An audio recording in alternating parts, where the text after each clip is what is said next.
अस्सलाम वालेकुम dear students, मैं आपका टीचर अली नवाज़ और आज मैं लेकर आ गया हूँ काफ़ी दिनों के बाद अपनी एक न्यू क्लास जिसके अंदर हम अपने उस पुराने टॉपिक को फर्दर आगे डिटेल में पढ़ते हैं। लास्ट क्लास के अंदर हमने देखा था अर्थमेटिक मीन की प्रॉपर्टीज़ और वेटेड मीन और कंबाइंड मीन के बारे में।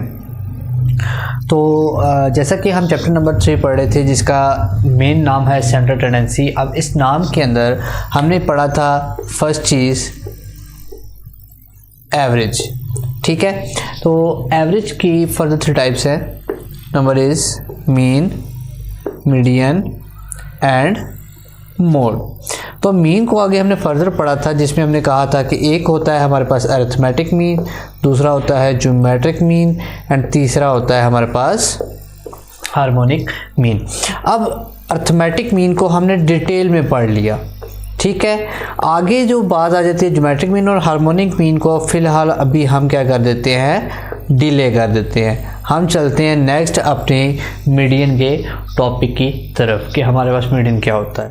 तो जो हमने बात की थी एवरेज, चूँकि मीडियन जो है वो हमारे पास एवरेज की ही एक टाइप है और एवरेज हमने कहा था किसी भी डाटा का mid point.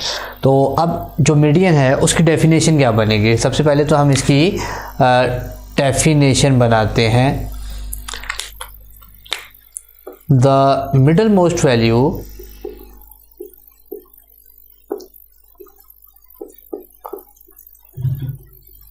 of array data, किसी भी डाटा का, और कैसा डाटा जो अरेंज हुआ हुआ डाटा हो उसकी मिडल मोस्ट वैल्यू को हम मीडियन कहलाएंगे। इसमें डिनोट करने का तरीका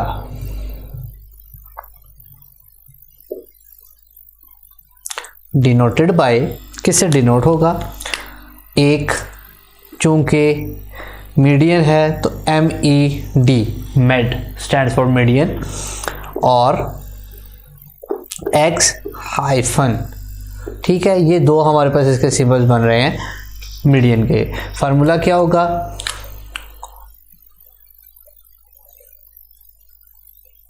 फार्मूला अनग्रुप का अलग से होगा और ग्रुप का अलग से। आई थिंक मुझे जिस तरह थोड़ा याद पड़ रहा है कि हमने क्लास में भी पढ़ा है, लेकिन चले देख लेते हैं।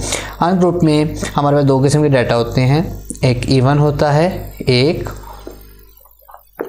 ऑड। इवन के लिए n/2 और ऑड के लिए n+1 divided by 2th value. ठीक है, अच्छा, लेकिन जो ग्रुप डाटा है उसका फार्मूला होगा L+H/F n/2 minus C।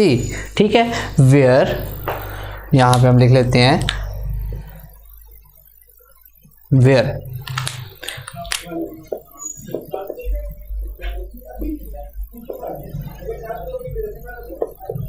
Lower limit of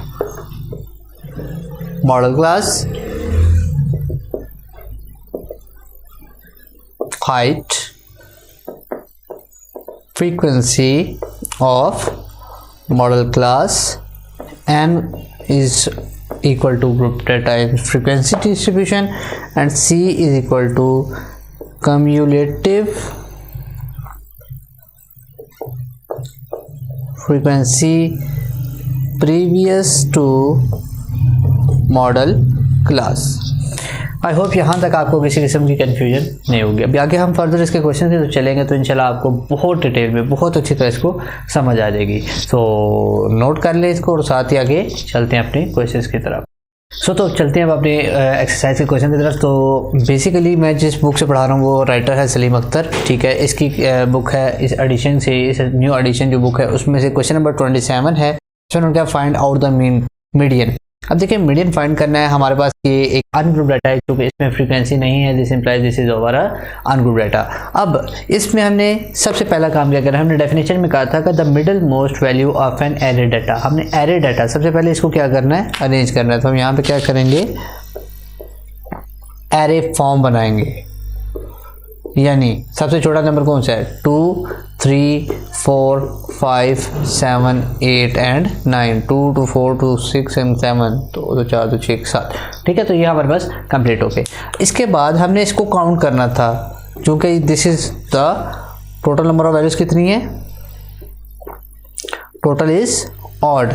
total odd है तो इसका फार्मूला बनेगा, मीडियन का फार्मूला बनेगा n+1/2th वैल्यू, चूँकि हमारे पास odd because of 7 terms, 7 values हैं, तो इसका मतलब क्या होगा? 7 + 1/2th वैल्यू यानी 8/2 4th वैल्यू। ज़रा काउंट करें, 1, 2, 3, 4, तो इसका मीडियन क्या आ गया? So median which is denoted by x slash is equal to,